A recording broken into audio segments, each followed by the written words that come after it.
Every bubble tells the same bedtime story. This time is different. Those four words have launched empires, bankrupted dynasties, and wiped out fortunes across continents for centuries. Because a boom isn't a random accident. It's a script, a predictable rhythm of belief, leverage, and crowds convincing themselves they're not a crowd. And the strange part is this. When the bust arrives, everyone acts shocked, like they've never seen the ending before. The newspapers call it unforeseen. The experts call it a black swan. The politicians call it a tragedy. But if you step back far enough, the pattern becomes so obvious it's almost embarrassing. The actors change. The costumes change. The stage props change. The dialogue stays the same. So watch the story play out 10 times, 10 busts, 10 eras, 10 different excuses for why the old rules don't apply. Because the lesson is not that markets are irrational. The lesson is that humans are consistent, and consistency is predictable. It begins the way it always begins, with something small and social. In the Netherlands in the 1630s, it was a flower, not food, not shelter, not a tool, a tulip. Rare bulbs became status. Owning the right tulip was a way to announce that you had arrived. And that's where bubbles really live. Not in spreadsheets, but in identity. People didn't just want a tulip, they wanted what the tulip meant. Then the mechanism that turns desire into mania arrived. Credit, contracts, promises. People who couldn't afford the bulbs found ways to buy them anyway, because the point wasn't the flower in the ground. The point was the price on paper. Contracts traded hands like casino chips. And then one day, the bids stopped.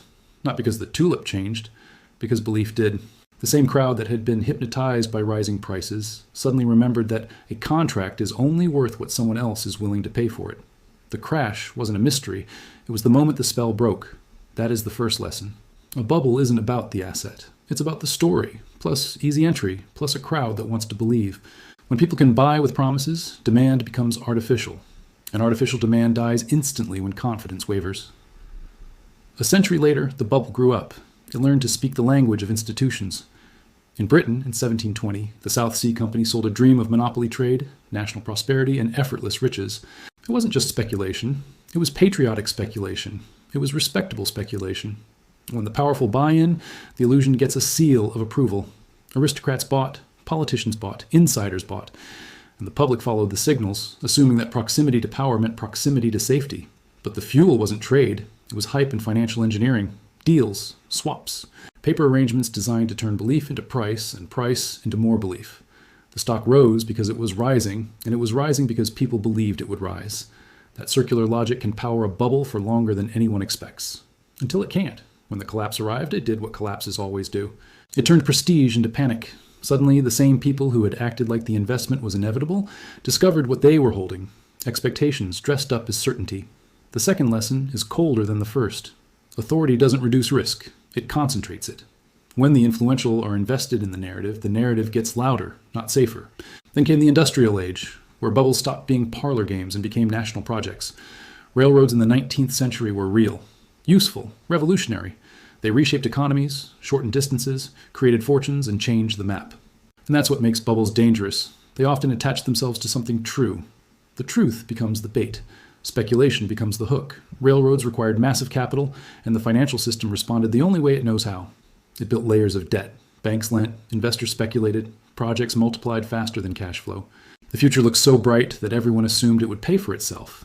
And when a key institution failed and credit froze, it wasn't just a few investors losing money. It was an entire network discovering that its growth had been rented, not earned. That brings the third lesson. Real innovation doesn't prevent bubbles. It enables bigger ones. When the story contains truth, people stop asking if the price has become insanity. And when credit funds the insanity, the bust doesn't just punish optimism, it punishes the plumbing. Then, the 20th century delivered the crash that became a symbol. 1929 wasn't just a market decline, it was the script in its purest form. Leverage turning excitement into catastrophe. People were buying stocks on margin, borrowing money to buy assets that were already rising. Debt wasn't a side feature, it was the engine. On the way up, leverage makes everyone feel brilliant because it magnifies gains and rewards confidence. On the way down, leverage becomes an executioner because it turns maybe sell into must sell. When prices fell, margin calls hit. People were forced to liquidate to cover their loans. Selling accelerated. Panic fed itself. It wasn't simply fear that collapsed the market. It was forced liquidation. Debt weaponized the downturn. That is the fourth lesson. Leverage doesn't just magnify gains. It changes the behavior of the entire system. It makes the climb faster and the fall violent. It converts a price decline into a cascade, because obligations don't negotiate, they demand. After the war, another kind of bubble formed, one that taught a different cruelty. In Japan in the late 1980s, stocks and property soared, land became mythology. You heard phrases that appear in every era, dressed in local confidence. They're not making any more of it, it can't go down, it's different here. Credit expanded, prices rose, credit expanded more. And then the turn came. But instead of a single dramatic explosion, Japan's bust became a slow suffocation. A long, grinding decade where balance sheets stayed sick, banks became zombies, and growth quietly disappeared. For many, that kind of bust is worse than a crash. A crash is a wound. A lost era is a disease. The fifth lesson is that not every bust arrives with fireworks. Sometimes the bust is the future being quietly canceled. The price doesn't just fall. Time falls with it. Then the 1990s delivered a crisis that revealed how bubbles can spread across borders without warning. In parts of Asia, growth was real, confidence was high, and foreign capital poured in. Borrowing in dollars looked smart because interest rates were lower and the world seemed stable. Businesses and governments took on foreign currency debt while earning local currency income. That mismatch is invisible in good times. It becomes lethal in bad times. When currencies weakened, debt burdens exploded, not because anyone borrowed more, but because the unit of account changed against them. Overnight, obligations doubled in local terms. Capital fled. Central banks burned reserves trying to defend currencies. Panic spread like smoke from one country to another, not through ideology, but through finance. The system discovered that it had built prosperity on a fragile exchange rate assumption. The sixth lesson is brutal. The most dangerous leverage is the one hidden in the plumbing. If your debts and your incomes are not in the same language, collapse becomes a translation error. And when money can leave faster than it arrived, a boom can evaporate in weeks. Then came the dot-com boom, the bubble that proved a new technology does not eliminate old psychology. The internet was real. The change was real. The future was real. And that is why so many people were willing to suspend disbelief. Companies with no profits, sometimes no products, traded as if they were inevitable empires. Analysts spoke of new metrics, eyeballs, clicks, growth potential, anything that could justify a price that had escaped gravity. The pitch was always the same, the most expensive sentence in finance. This time is different. Fundamentals are for dinosaurs. The old rules don't apply. Then reality returned, not as an argument, but as a bill. Cash flow mattered again. Profits mattered again. Survivors emerged, but the crowd that had chased easy riches discovered that they hadn't been investing in technology. They had been investing in a story about technology. The seventh lesson is simple and humiliating. New inventions do not repeal math. They only delay the moment you are forced to do it. When everyone says the rules have changed, it usually means the rules are about to enforce themselves. If the dot-com crash was about hype, 2008 was about disguise. Housing became safe. Risk became distributed. Debt got sliced, packaged, rated, and sold as if complexity were a shield. Mortgages were turned into securities. Securities turned into tranches. Tranches turned into products so layered that even many buyers couldn't explain what they owned. But complexity does not destroy risk. It hides it. It spreads it into places it doesn't belong. And hiding risk has a predictable ending. When defaults rose and prices stopped climbing, trust collapsed. Interbank lending froze. Institutions that were supposed to be pillars discovered they were connected by threads of assumption.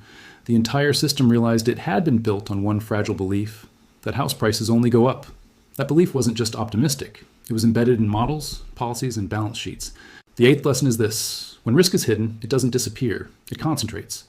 And when everyone believes the same comforting model, the model becomes a trap. Complexity is often not sophistication. It's camouflage. Then Europe provided another chapter. Not a private sector bubble in stocks or houses, but a crisis of sovereign confidence. Borrowing had been cheap, and markets treated different countries as if they were the same. Membership in a shared currency created the impression of shared safety. But safety is not a membership card. It's credibility. When confidence broke, yields spiked. Debt service became unbearable. Austerity hit. Unemployment rose. And suddenly, what looked like abstract bond math became protests, lost futures, and political fractures. People learned again that a crisis is not a headline. It's a transfer of pain from balance sheets to households. The ninth lesson is old as debt itself. A crisis is what happens when markets stop believing your promises. And belief is the only collateral that matters until it vanishes. Finally, the newest actors entered wearing the costume of innovation and rebellion. Crypto promised liberation, money without gatekeepers, finance without banks. And parts of it did contain real innovation. But the bubble mechanism doesn't care about ideology. It cares about incentives. Then came leverage disguised as yield, borrowing stacked on borrowing. Tokens used as collateral for loans that financed the purchase of more tokens. Stablecoins that were stable until they weren't. Exchanges and lenders intertwined in opaque webs, selling confidence as a product. It was modern vocabulary for ancient behavior. Chase returns, ignore risk, and assume liquidity will always be there when you need it. When prices fell, the liquidation engine turned on. Margin calls don't care about philosophy. They care about math. Collateral fell, loans became undersecured, forced selling began, and the same dynamic that crushed margin traders in 1929 crushed new investors with digital wallets. Different century, same mechanics. The 10th lesson is sharp. If a system requires non-stop confidence to function, it is not anti-fragile. It is fragile with good marketing. When the only thing holding the structure up is belief, the collapse is not a surprise. It's a scheduled event waiting for a trigger. Now step back. 10 busts, 10 masks, one face. Every boom starts with a story, a novelty, a breakthrough, a reform. A can't lose asset. People aren't buying the thing. They're buying the future it represents. And because the future is intangible, it can be priced like a dream. Dreams have no limits. Then comes the fuel. Easy money, easy credit. Leverage. Instruments designed to make buying effortless, to make risk feel invisible, to make participation feel mandatory. This is where a boom stops being a market move and becomes a social movement. This is the phase where caution looks like stupidity, where skepticism looks like bitterness, where the crowd rewards the loudest optimists. Then comes the trigger, and the trigger is rarely dramatic. Sometimes it's higher rates. Sometimes it's a major failure. Sometimes it's a currency wobble. Sometimes it's a rumor that exposes weakness. Often, it's simply the moment when prices stop going up, because in a leverage system, stability is not neutral. Stability is a threat. If prices don't rise, the debt that bet on rising prices begins to suffocate. And then comes the real cause of the crash, almost every time. Forced selling. Not just fear, but obligation. Leverage turns a decline into a stampede because debts don't wait for sentiment to recover. They demand payment, collateral, liquidation. The bust isn't merely a change of mood, it's a mechanical failure. That is why every bubble feels like a revolution, and every bust feels like betrayal. Because the story always sells hope, while the mechanics quietly build a bomb underneath it. So what are the lessons that survive every era? The first is to watch credit, not headlines. The bubble grows when borrowing grows. The bust arrives when credit stops expanding and liquidity evaporates. The loudest narratives are distractions. Credit is the bloodstream. When it tightens, the body convulses. The second is to fear leverage more than volatility. Volatility is visible. Leverage is silent. Leverage makes everything look stable on the way up and violently unstable on the way down. It turns normal cycles into crises by creating obligations that cannot be ignored. The third is that complexity is not safety. Complexity is often a fog machine. It makes risk harder to see, harder to price, and easier to sell. When no one can explain the product simply, the product is usually doing something dangerous in the shadows. The fourth is that liquidity is real, while value is theoretical. In busts, the question isn't what something is worth in the long run. It's whether you can sell it without collapsing the price. When everyone tries to exit at the same time, there is no exit. There is only a doorframe and a crowd. The fifth is that the crowd is rarely early and never humble. By the time something becomes common knowledge, it is usually crowded. And crowded trades don't unwind politely. They unwind violently, because too many people are holding the same belief at the same time. And beneath all of it sits the truth nobody likes to say out loud. Busts Dundee happen because people fail to learn. They happen because each generation believes it is smarter than the last. They believe the new technology, the new system, the new policy, the new sophistication has changed the nature of risk. But the nature of risk isn't technological. It's human. It's an incentive. It's fear and greed. It's the desire to get rich without waiting. Democracy decides who governs. Markets decide who survives. And markets survive by punishing certainty. So the next time a boom arrives dressed as destiny, look past the costumes. When someone tells you the old rules are dead, risk has been solved, and the future is guaranteed, remember that you've heard that line before. When an asset becomes identity, when credit becomes effortless, when skepticism becomes social suicide, the script is already running. The actors will swear they're improvising. They're not. They're repeating. Different century, same choreography. History doesn't repeat, but the incentives do. And the incentives to write the script. If this gave you a new perspective, hit subscribe. History has the answers. I'll show you where to look.